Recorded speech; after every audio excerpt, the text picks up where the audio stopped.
Welcome to Retire Coast, where we discuss all things retirement, life on the Mississippi Gulf Coast, and your financial welfare. Bill Anderson, your host, is a serial entrepreneur having created many successful businesses and holds a real estate broker's license, speaks about personal experiences with each topic. Listen, learn, and improve the quality of your life. Well, thank you for joining me again at retirecoast.com's podcast. I want to talk about something today that I have talked about in blog articles and a few podcasts on a couple of other sites. And over the years, most of the time when I talk about this topic, which is going to be retirement and when to take Social Security, I'll try to stick on this topic. There's so many things to do with retirement. I have been more or less cautious about what I would suggest. But I have talked to a number of people over the last couple of years who have been either thinking about taking Social Security, they're getting around to that point in their lives, or they have decided to take it. And so I have seen on those ones that have taken it, I've seen the situation develop and how that has occurred for a number of people. And then for those people that want to take it, I see the eagerness in some cases that they want to jump right in at age 62 and get that.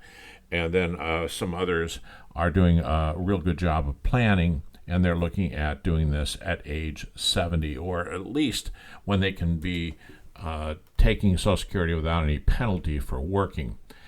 So I'm going to give you my renewed take on this from that experience with these people that I have spoken to, and I also do a lot of reading too. I have to keep up on everything that's going on. Now, we all know that Social Security, as most of you do, Social Security has just given a fairly large increase, 8.4%, I believe, and then the previous year it was fairly high too, around 5%. Now, those increases don't really count in the decision-making process, quite frankly, because there will be some increases in future years, and they all deal with inflation. And the fact is that Social Security's bump up is always in arrears. In other words, you've already gone through an entire year where you could have used that money, and when they give it to you, well, inflation's probably higher.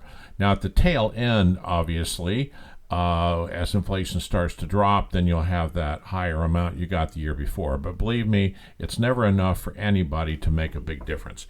So I want to kind of set that aside a little bit as just a little side discussion and get into the real crux of this. Are you going to take it at 62, or are you going to take it at 66 or 67, depending on your age, or are you going to take it at age 70? Now, you can crunch the numbers, and everybody can crunch numbers. A lot of my friends and people I've talked to have sat down and said, well, I'm a certain age, and if I take this money and put it in a savings account, I can make some money on this over a period of time, and this is how I'm going to justify taking it at, say, 62, for example, or taking it at 66. Well, you can do all the math in the world here, but let me tell you one thing that you cannot avoid. And that is fear, okay? It's going to be there, and no matter what you have done, unless you happen to be a Mr. Musk who's got trillions of dollars or billions of dollars, whatever he's got, so much money you can't even count it all. For the vast majority of people, they have to be concerned that they're going to have enough money to last their lifetimes. Many people are considering retiring early. That means in their early 60s, sometimes even late 50s. And while I might say that that's okay, basically they're going to do something. Okay, there's no such thing as sitting on the couch for 30 years. Well, maybe somebody does it, but most of us aren't going to do that. We're going to need to take a look at our income. And if whatever you thought you put away, you might have put away $200,000, $300,000, $500,000, whatever. There's always something that eats away at that money. And I can tell you that from personal experience. And let me just give you a couple of things here just so that you understand this. So I have a truck, a nice truck, and I put some gasoline in the diesel truck, a little bit, not much.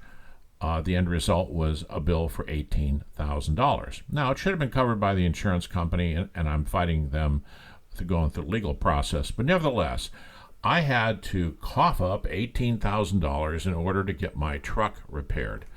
So I went back to my retirement budget, and believe me, I did all the work ahead of time, and I was planning for years on this. And you know what? I could not find a line item in there for $18,000 to repair my truck. I kept looking and looking and looking, and I thought, well, how stupid of me is that? I should have known this 5 years ago or 10 years ago when I was doing my planning that I was going to have to put out $18,000 for something, okay?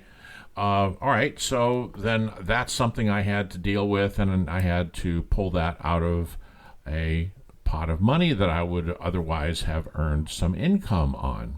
Okay, now that changes the dynamics for mine.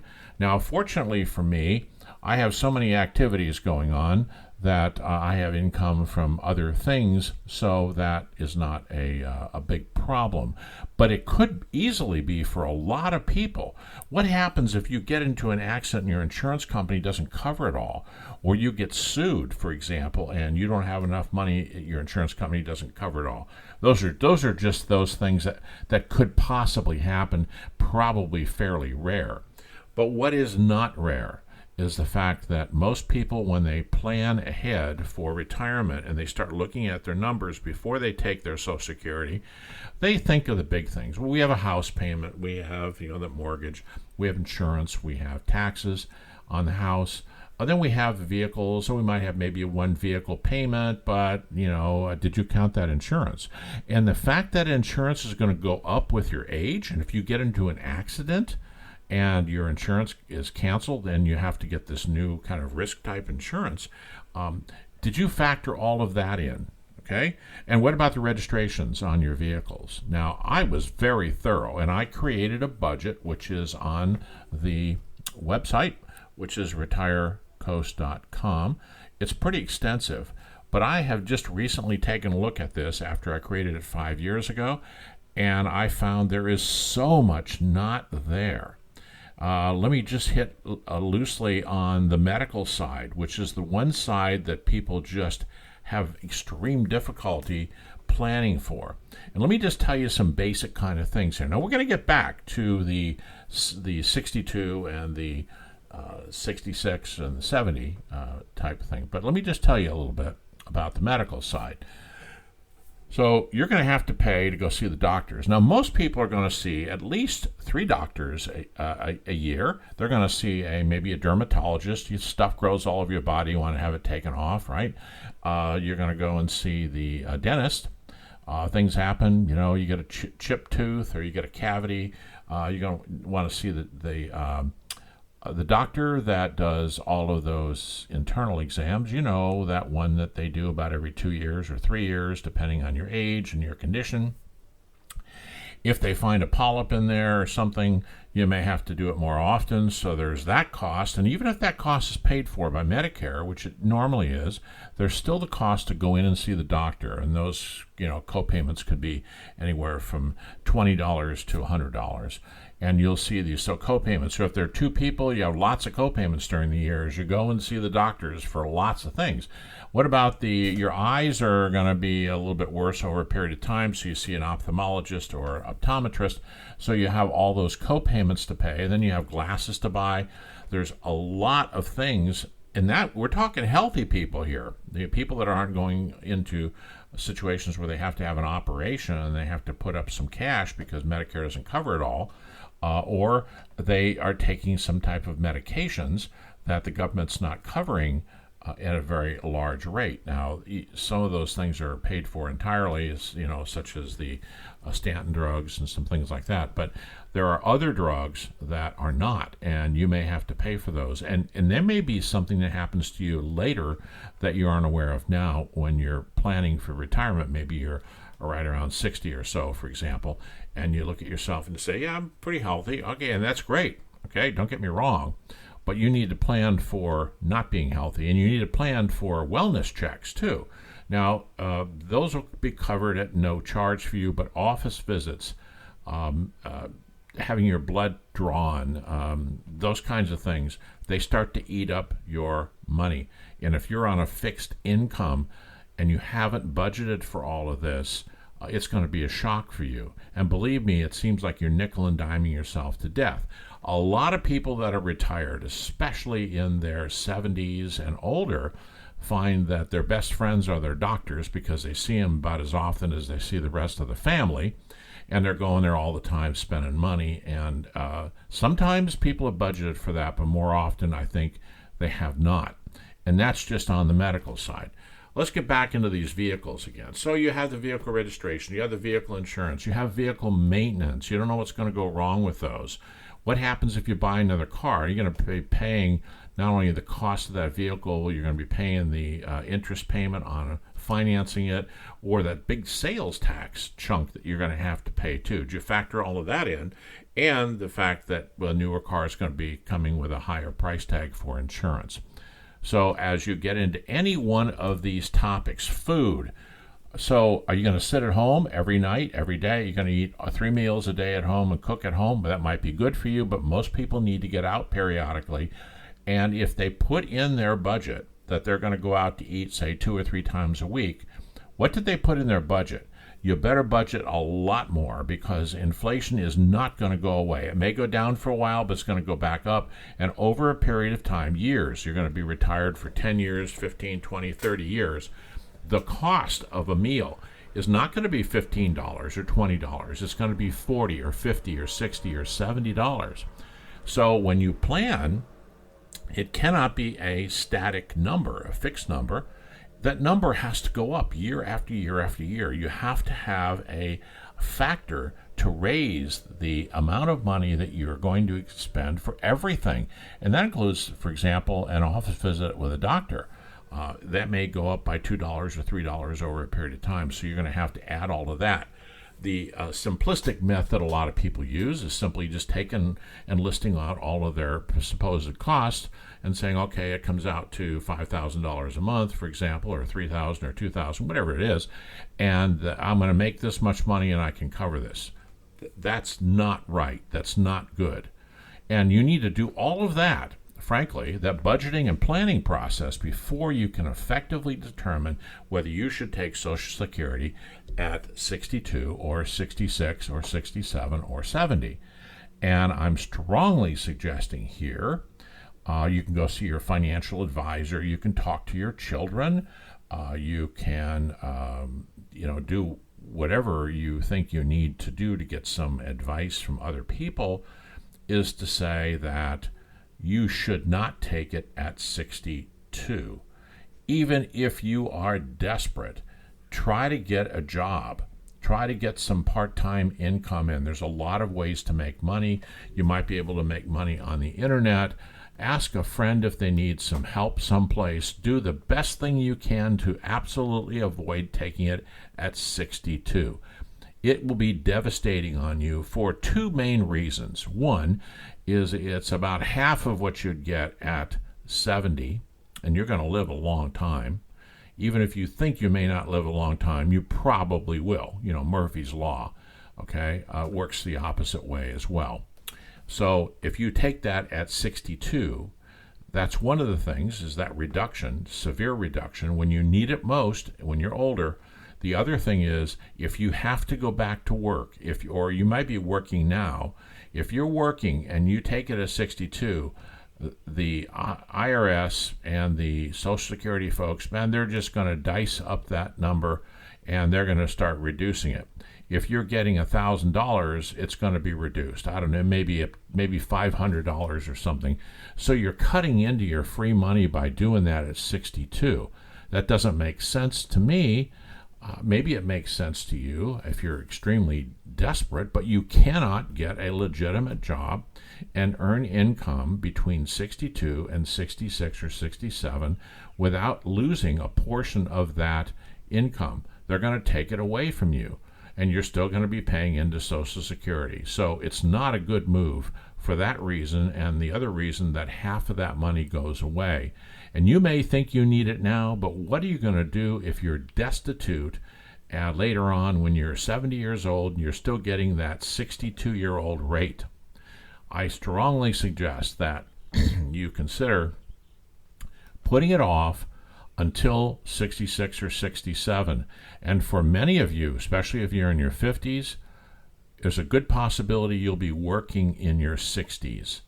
And actually, that's not a bad thing, because if you're working, you can apply for Social Security when you're 66 or 67 and receive the full benefit at the same time that you're working. Also, if you're making a lot of money when you're working and you're paying into Social Security, there's a real good possibility that the amount you're going to get in future years up until you're 70 years old will be higher. So if you start taking it at 66, for example, if that's your year, you're making a lot of money and you're paying into Social Security, then when you're 67, that payment you're going to get may go up, and it may go up at 68, 69. So that happened to me. I happened to be in the right situation where I actually earned more, and I took it at 66. Now, my reason for doing that is because I had my planning all set up, and I'm not going to get into all my personal issues here, except that it worked out real well for me at that rate, and I decided to do it. However, I would also suggest that most people, not everyone, but most people, give strong consideration to waiting until you're 70, particularly if you can continue to work, because that extra amount of money is going to be a security blanket for you of sorts when you get a little bit older, because you don't want to sweat about where you're going to get all the money that you need to pay for these additional things that you didn't budget for. Even if you budgeted for them, I'm telling you, you're going to need more. You're going to need more than you planned on. You can't plan for everything. As good as I am at planning, I have found, how about the $18,000? And that's not the only thing. If you have a boat or a motorhome, all those things are going to do is just drag down your retirement. Now, they're fun, and that may be a great thing for you to do. But if you have a motorhome, you know what I'm talking about here. You'll spend money and spend money and spend money and spend money. And I'm telling you from personal experience, it's a never-ending money pit. Same thing with boats or any other toys that you have. If you have a second home that you're not using very often, it's not being rented out, you have no income coming in, it still needs maintenance. That's going to drag on you as well. If you have a vacation rental right now, as I'm speaking, it's going to change later on, but it's going to be tough. A lot of people aren't making enough money to make their mortgage payments, and they may be retired and they hadn't planned on that. So what I'm saying to you is, whatever your planning is, plan for the worst. That is the best way and the healthiest way mentally, so that you're not always stressed out.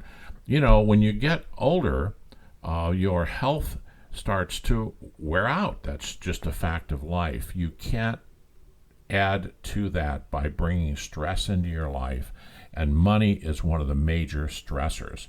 So if you're listening to me and you're in your 50s, your 40s, and you're in your early 60s and you want to start planning, avoid that 62 taking that Social Security at that point in time, and wait until you're a little bit into that window where you can take Social Security and you can work, or push it off until age 70, which I would suggest for anyone that can possibly get to that point. Remember that safety valve at 65 of Medicare is going to help you a great deal. Medicare is a really good insurance policy, not as good as the policies we had before Obamacare. Just so you know, Obamacare required corporations to reduce the benefits that they were giving to employees, or they couldn't write it off as a tax deduction. So you may remember that your deductibles went way up, some of the coverages changed, the cost was higher, even if the company was paying most of it, but the amount that you paid went up, and the deductibles and the coverage, all those things were changing, not for the good, actually, to make those policies not anywhere near as good as they used to be. And then I was on one of those, and then, of course, I popped on to the Medicare, and all of a sudden, the Medicare takes care of almost everything. Now, I'm in pretty good health, so I don't have any issues like a lot of other people have, but it still takes care of almost everything. The point I'm trying to make is that for a lot of people that don't have adequate insurance as they're approaching the age 65, as soon as they get to be 65 and they are not getting insurance from another company someplace, then they can take Medicare, and that reduces the financial burden on people, even those ones that took Social Security at 62. So you'll reduce your financial burden for the medical costs at 65, and then if you wait until you're 66 or so, you'll do much better, or wait till you're 70. You won't need as much money to pay medical costs because Medicare kicks in at 65. So sorry about bringing that up as a kind of a little bit of a side here, but I think it's important in your overall planning to understand that. You don't need to pay for all kinds of extra insurances. A lot of people have trouble making that transition because they may want to leave their job at 62, for example, but they won't be covered by Medicare until they're 65. And if you have shopped the cost of medical insurance of separate policies, it's very high. That's what prohibits a lot of people from taking at 62, because they need to work until they get past 65, and then they might as well go to 66, where they can get Medicare, and then they can retire from their jobs. So that's all I'm going to talk about today on this. Again, I recommend that you wait until you're 66 or 67 at the minimum, but preferably at 72. I think you'll hear a lot of that from different people that talk to you. And some people may say, well, under your circumstances, it should be 62. Well, I'm not sure that they understand your circumstances. Basically, your circumstances may improve significantly if you wait until later when you get that extra money, instead of just looking at that number that's right around the corner, and maybe you're not making as much money at work, and you go, oh, I can get all this extra money and I'll be great. But you have to think about the long term. Nobody is going to support you but you. Or maybe you have some kids that are. Well, that's fine. You can factor that in. But what happens if they can't do it? All I'm saying here is that in your budgeting, factor the worst situation, which is the best way to do it. Come up with a complete budget. You can go to our website at retirecoast.com, and you can use ours. We're going to improve it, but it's already pretty good in there. Pick up the article on the best budget, and then use that and budget first before you make a decision. Understand what you're doing before you make a decision. Don't even call anybody else. Put your own numbers down together before you start shopping around for advice on this, and then give them the information that you have already put together. That will help somebody make an informed decision, especially if you're talking to your children, for example, your adult children, about this, and you want their recommendation. Tell them where you're at financially before you do that, and they may come to the same conclusions I have come to. However, it's your decision in the end, and I am not giving you any advice that you should act on unless you want to. I'm not telling you what to do. I'm just laying it out there for you, and you can make your own decision. Thank you for coming to our podcast, retirecoast.com, and I hope you come to some others.